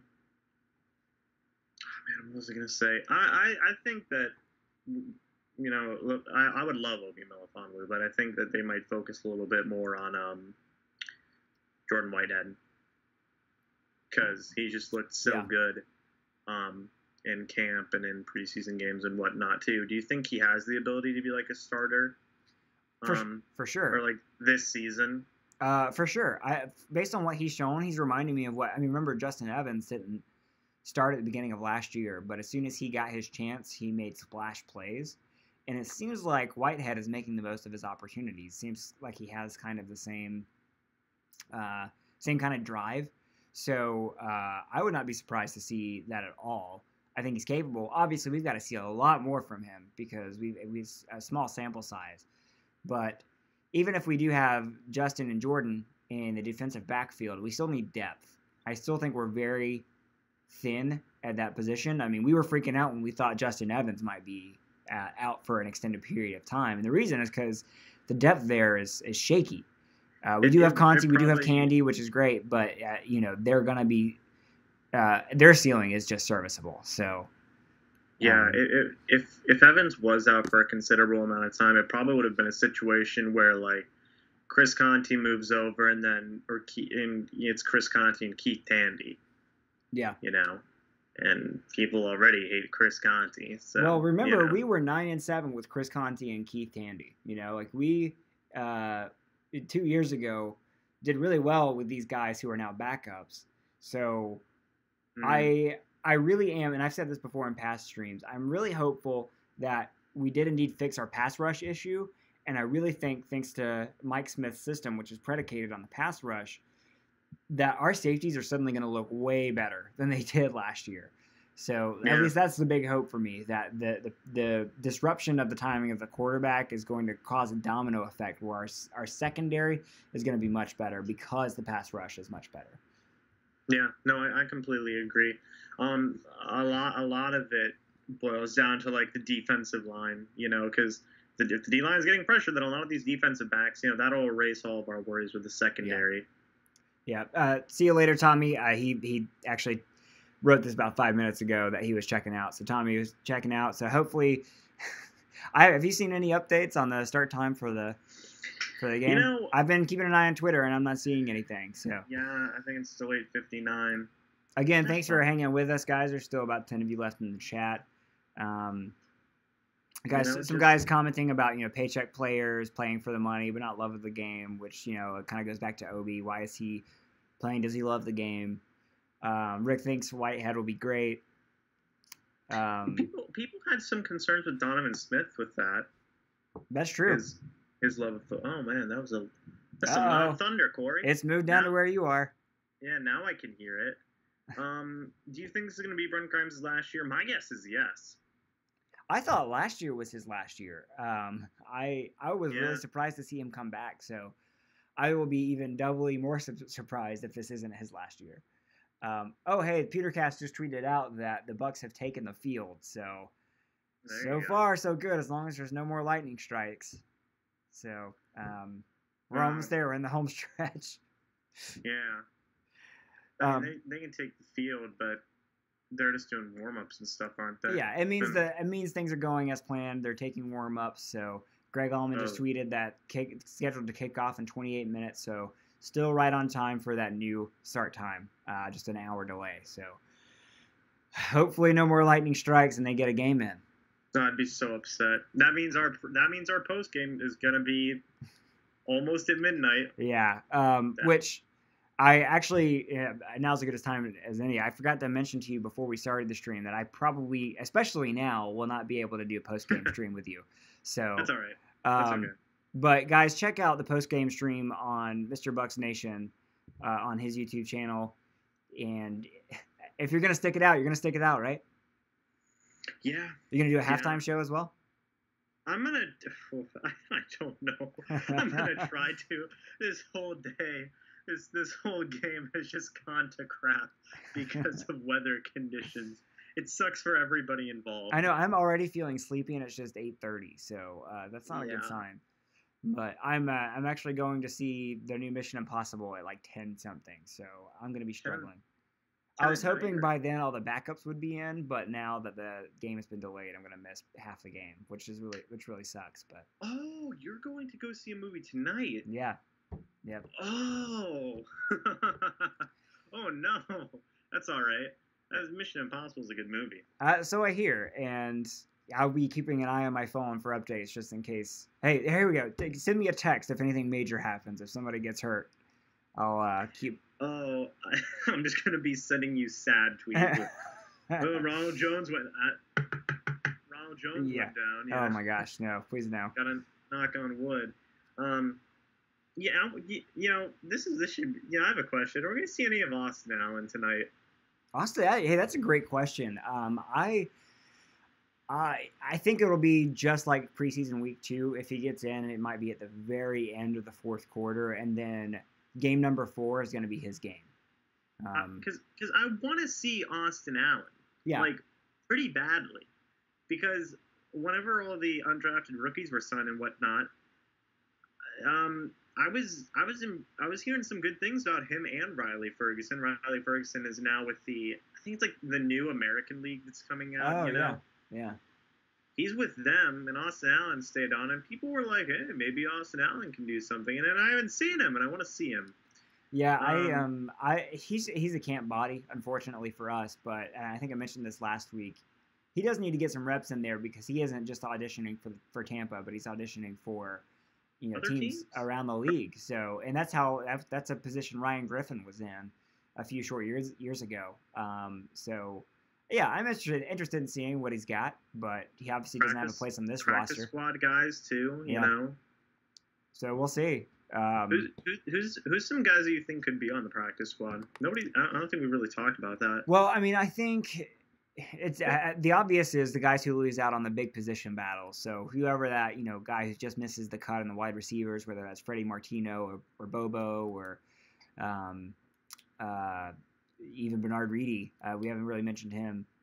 Yeah, and then like guys like either Sean Wilson or Dare. Yeah, one of the running backs.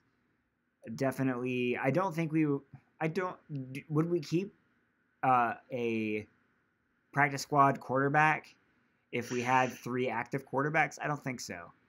Probably not. Because I think you only get 8 practice squad players. You don't get a whole lot. I think you get 10. 10? Okay. Yeah. Ethan says, "Wow, this is still going." Yeah. Yeah. It's very unfortunate, but hey, it's almost starting in like 15 minutes or 20 minutes. Yeah, and that's all good. 8:59 p.m. is the scheduled time, which is all good. Yep. But yeah, I mean, so whoever loses out in those battles, and then obviously the linebacker battles, we could see if there's a surprise, we might see Sichi there on the practice squad, Riley Bulla. The thing about the practice squad is it's guys you don't, because once you can put a guy on a practice squad, another team can pick him up. So you don't want to put guys on there that you definitely want for the future. So that's what makes it a little interesting for the wide receivers too, because we're so deep at wide receiver. I could easily see, like, if we, for instance, put Sergio Bailey on our practice squad, I could see a team snatching him up real fast. So, I'm interested to see, like, how whenever they do like the initial, because they changed it this year. Usually they do like waves of cuts. Yeah. Like probably like by this time this year we would have had our roster cut down from 90 to 75. Right. This year they changed it. They're doing 90 to 53. And I'm curious to see what happens, like, because they do the initial cuts, and then you have a period where they sign a couple of people after all the other teams have made their cuts. Yeah. You know what I mean? So that's another interesting thing that should be looked out for. We have some people, or Rick here is saying how Mike Smith and Dirk Cutter should have been fired at the end of last season. We've been down that road. Yeah, if we don't, what do you think Smith and Cutter have to do this year? Yeah. To like, because do you think if they go 8-8 or 7-9, they'd be safe? I think so. I think they go 7-9. They're safe. It all depends on how it plays out. I really think like if we go, for instance, if we go 6-6 to start the year, and then we go 1-4 to end the year, or 1-3 to end the year, and go 7-9. Is my math right? It's late. Anyway, if we go like 6-6 or 6-5 to start the year, and we end up having a losing record after that, like 7-9, that may then result in them being fired. But if it's like, hey, we're battling, it's back and forth, it's really close, and then the last couple of games it just doesn't come together, then I could see a situation where we're 7-9 and we keep them. If we win, we have like a losing streak, you know, it's like, right. We could have been in the playoffs, but we just dropped the ball. Or if there's like, by the way, if there's like major injuries, like if all of a sudden all the quarterbacks go down, knock on wood, or something catastrophic happens, that's kind of out of the coach's control. I really do think the Glazers look into that kind of stuff, even though they've been quick to pull the trigger in the past. I think if everybody stays healthy and we go 7-9. I think that is the bottom. Like, that is the line where I can see them staying. That's probably, in my opinion, that's like, they're really going to consider one way or the other. Yeah. Yeah. And the other thing, too, is that this is one of the toughest schedules in the NFL this year. And especially this first 3-game stretch, if we start 0-3, but then Jameis comes out, brings us back to 3-3 or 4-3, and we get really hot, but then go cold again and just miss the playoffs, you know, what do you do then? Is it Cutter's fault, really? So, yeah, it all depends. What are your thoughts on the whole John Gruden situation with the Raiders right now? Oh man, I am so interested in seeing how that goes. I was full on the John Gruden hype train. Yeah, right. I was getting caught up in it too, man. But now it's kind of like, okay, I'm kind of happy we haven't gotten John Gruden because he's making some weird moves. Yeah. Like, just the wide receiver core looks crazy. You know, there were talks for a bit that, like, he might get rid of Don. He's doing some very John Gruden-y stuff. Very John Gruden stuff, man. He makes it work most of the time. But, like, Donald, they were, like, considering cutting Donald Penn, and now they're not going to pay Khalil Mack. It's insane. And people have been reaching out to try and trade for Khalil Mack, which I don't think is going to happen. I think he's going to get his money or whatnot. But, like, what are your thoughts on all that? Like, what's the mindset for John Gruden? Because he signs all these, like, veterans and whatnot. They just signed Dominique Rodgers-Cromartie. Yeah.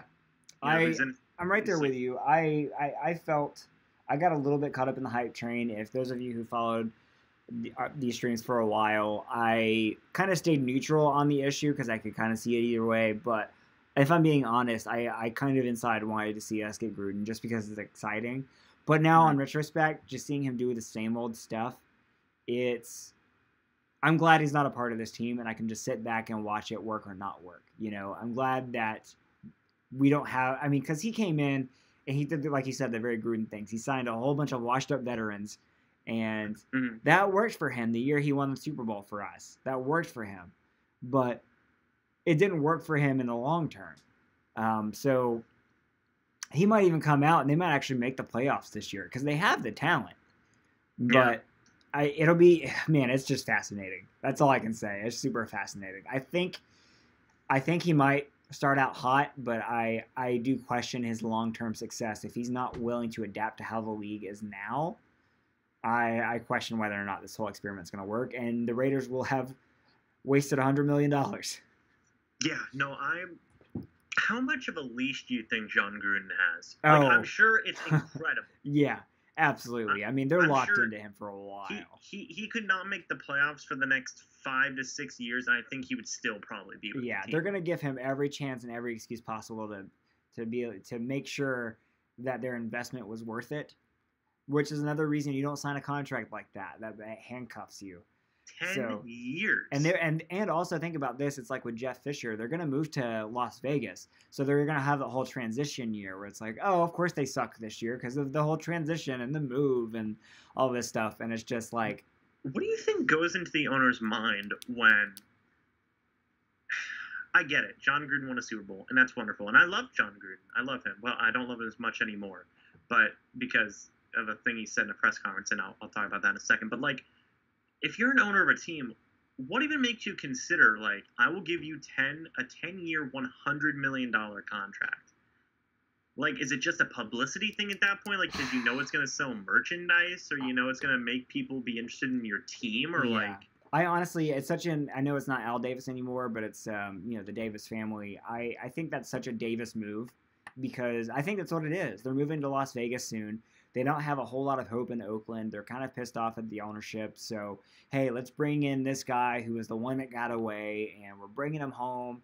And he's the reason we were in the Super Bowl in the early 2000s. Let's bring him back and have that nostalgia and all that stuff in order to generate as much revenue as possible before moving to Las Vegas. Honestly, that's what I think it was. And it was a business decision. And I do think that they truly believe that he will help them win. But I think a lot of it is misguided just in the fact of the short-term gain that they might get from it. We'll see, though. It could work out for him. Who knows? Well, I think another thing is that, like, Gruden's stock is so high, right? Because, like, he left. He obviously won the Super Bowl, and he had some decent years. And then he left, and he became, like, this household name color analyst type guy. You know what I mean? Yeah. He was doing commercials and like sponsorships, and he had his Gruden grinders and stuff like that, you know. And a lot of people got to know John Gruden, so like he's a big guy to bring in, you know. Yeah, for sure. Man, Buccaneers # Super Bowl 37 champs. Just said, as much as I love Gruden, he did win with Dungy's team. Come on, man. Have you not seen the video I have done on that very topic? You must be trolling me.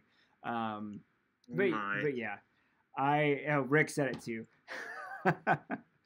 Anyway, I'm not gonna get into that. But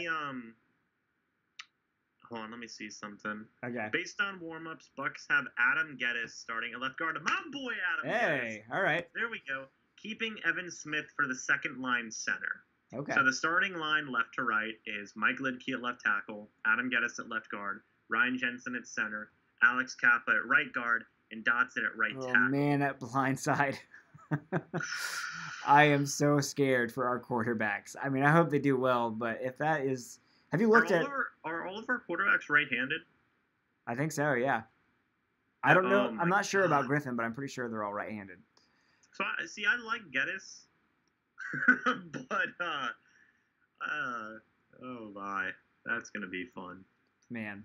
Well, that's our number one. That is the starting off. That's not. It sounds like a backup offensive line minus Jensen and Dotson, doesn't it? It does, man. I'm so scared. And then the second line from left to right: Jerron Jones, left tackle; Reuben Holcomb, left guard; Evan Smith, center; Givens Price, right guard; and Brad Seaton, right tackle.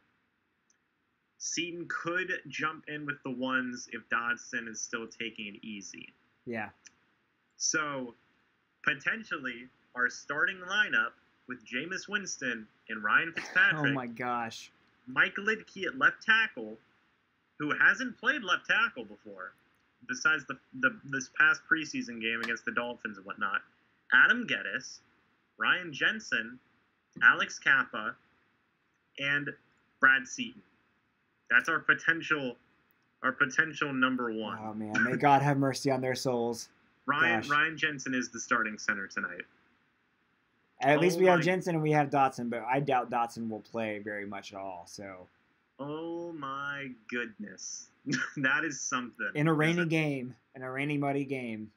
This our should be... entire basically the entire starting offensive line is going to be guys who won't make the roster, except for maybe one or two. Somebody responded with on the tweet saying, "Everyone say the Lord's Prayer for our quarterbacks tonight, especially with Ansah coming off the edge." Yeah.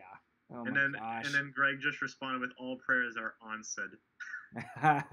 Gosh, I love Greg Allman. Oh my gosh.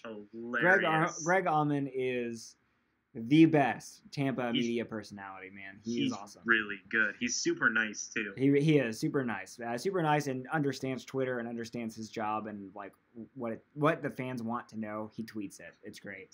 So Ethan just said sign Chris Baker and have him play at guard. Oh gosh. Something we can talk about. Chris Baker just got released by the Bengals. Hey, yeah, that's good. Hilarious. He is like Tampa Bay's #1 public enemy sometimes. I mean, did you see all the tweets he had of himself at the Washington Capitals Tampa Bay Lightning game? Awful. It was so awful. I didn't really have a problem with Baker, personally until that happened. I'm not even like a huge hockey fan, but him doing that, man, I was just like, okay, I'm done with this guy. What a jerk. So it's good to see that he got released because he kind of deserves it. Yeah, and it's like he came off as low fish, and then people gave him crap for it, and then he didn't do better. He just gave the crap right back after he got released. So it's like you didn't care, as essentially, and now he doesn't have a job. So, oh well. I wonder if he'll get signed by anybody. I don't know. Yeah, I don't know. If the Bengals get rid of you, that's when maybe he'll end up on like the Redskins again. Yeah, maybe the Redskins will pick him back up. It's kind of like Michael Johnson going back to the Bengals. I'm happy. Michael Johnson was another one of those guys. Remember when we had Michael Johnson and Anthony Collins? Boys, man, that was rough. I thought that Anthony Collins was going to be the guy for left tackle, like post Donald Penn. I did too. And then he was just getting sit. And just like he was getting like put in as inactive and like not playing just because he wasn't doing good. We've had a lot of miscues, man. Then there was the whole Mercer in the locker room incident. Oh gosh, man. And we got sued by our freaking kicker over it. Well, okay, this is what I want to ask Rick.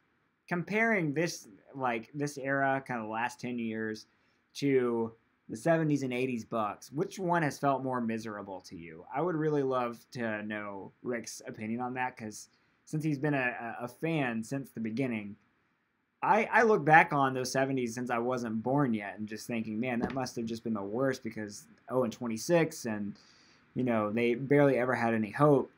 But, man, it's been a strong decade of us not going to the playoffs, and it's been more than that of us going up and down. So, man, just like the stuff you were listing, then the 2-14 season and the Mercer and the kicker situation, all this stuff, the embarrassing stuff that's happened.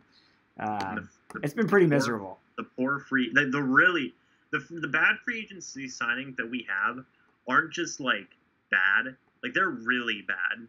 Yeah. Like some of them, not all of them, but some of them. It's bad. The Roberto Aguayo situation. Yep. It's a mess sometimes. A lot of embarrassing situations happening to this team, specifically over the last few years. So. Hey, but we're getting ready for another season of getting our hearts broken. So, we still come back like a battered wife. It's we're coming off of a season where we were disappointed. It is what it is. Okay, Rick says the 70s and 80s were worse. At least the last decade, our teams had chances to win. 70s and 80s, we knew they were going to lose. Yeah. Okay. So there's a perspective from somebody who's been through it all. As far as this franchise is concerned. So that at least makes me feel a little bit better. And again, gives me more respect for you, Rick, who has been through some worse times with this team. But hopefully, I'm hearing national pundits and stuff talk about this team this year.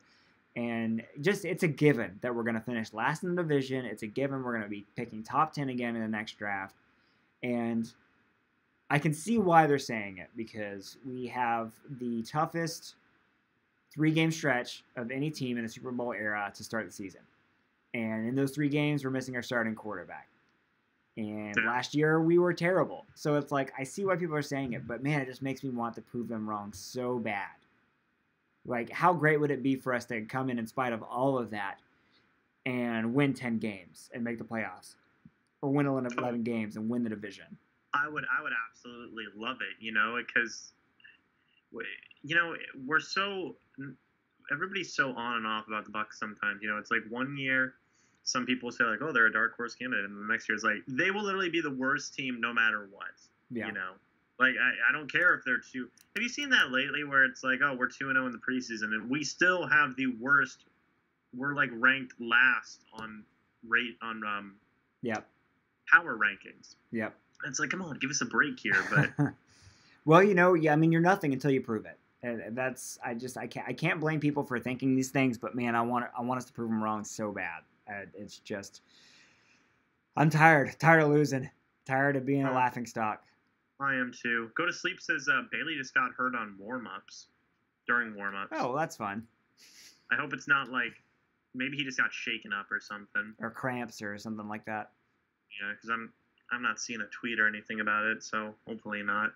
Yeah, and people have us going like 2-14 and 1-15 this year. It's like, man, it's like I just want to pull like a Jacksonville Jaguars and man, surprise everybody. Yeah. Well, and remember, on paper last year we were supposed to be a playoff team. On paper this year we look better than we did last year, so. You could spin it in a way where it's like, yeah, maybe it was just Murphy's Law last season, and this season we are a legitimate playoff team, and we're going to prove the world. That's what I hope, but that's all we have at this point until they prove to us that they can win. So, man, yeah, I'm seeing that Evan Ingram, I know this isn't Bucs, but Evan Ingram's is tight end for the Giants, attended to after taking a hit from 2 Jets players. He's been taken to the Giants locker room, so that's bad news for them. That's not good. That's the stuff we don't want to see. I'm just also seeing tweeted, Sergio Bailey just got carted off the field during warm-ups with some type of ankle or foot injury. Hope it's not an Achilles. Rain!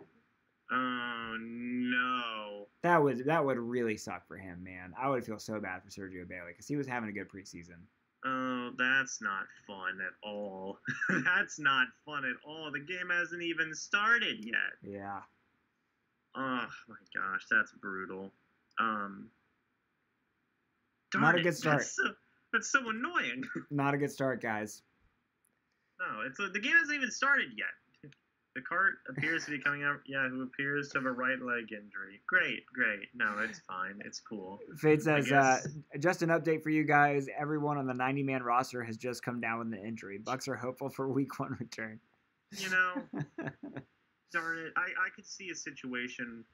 Hey, maybe they put Bailey on the IR and they, depending on how bad the injury is. But, maybe he can go on the IR and we can stash him for a year.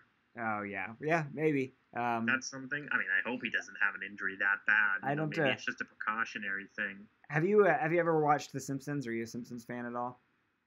I have not watched a lot of The Simpsons. Okay, so it was one of their earlier seasons. They had an episode where they had 9 or 10 Major League Baseball players as guest stars on it, and it was Mr. Burns putting together a company softball game. And he cheats by having a bunch of these Major League Baseball players being part of the softball game. And he was basically he's saying, yeah, we're going to win unless there's just some 9 random acts of just bad luck. And then it proceeds to show every baseball player getting taken out for whatever reason. As I feel like this is what's going to happen. It's just one by one, Bucs players are just going to get picked off. Hopefully not, though. I feel bad for Sergio. But hey, we're 4 minutes away from kickoff. There we go. That flew by, right? We've been going, it was pretty good. We've been going for an hour and 53 minutes. That's insane. James, thanks so much for hanging in there. And guys in the chat, I am very impressed. Rick, Fade, Go to Sleep, and all the other guys that have hung into this chat room. It's been pretty consistent.